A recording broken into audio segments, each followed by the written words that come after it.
अगर इस गल के हाथ उठा लेंगे तो मैंने लाहौर तक सकून रहे। हाथ चुकना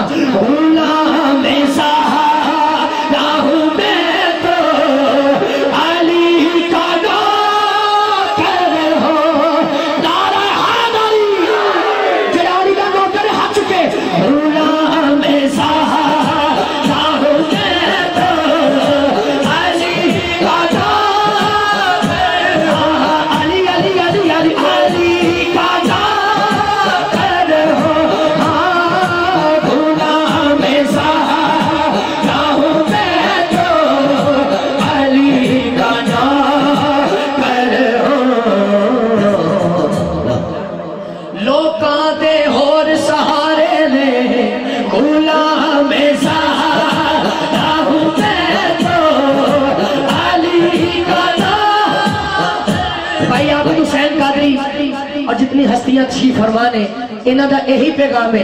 अगर तुहाडे दिल दी ये गल है तो मान इस गल ते हाथ चुकना, इंज इंज हाथ चुकना ते कहना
जब पिछले साल मदीना पाक में हाजिरी हुई ना आबिद भाई जो आखिरी सलाम वर्ष करके बाहर निकले ना तो ये शेर मेरे लबाते से अल्लाह करे मैं समझा सका।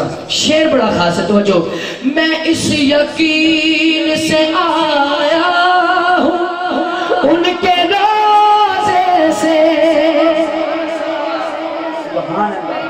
यकीन से आया हूँ उनके रोज़े से, इस यकीन से वो फिर कहेंगे कि वापस मेरा गुलाम आए, वो फिर कहेंगे कि वापस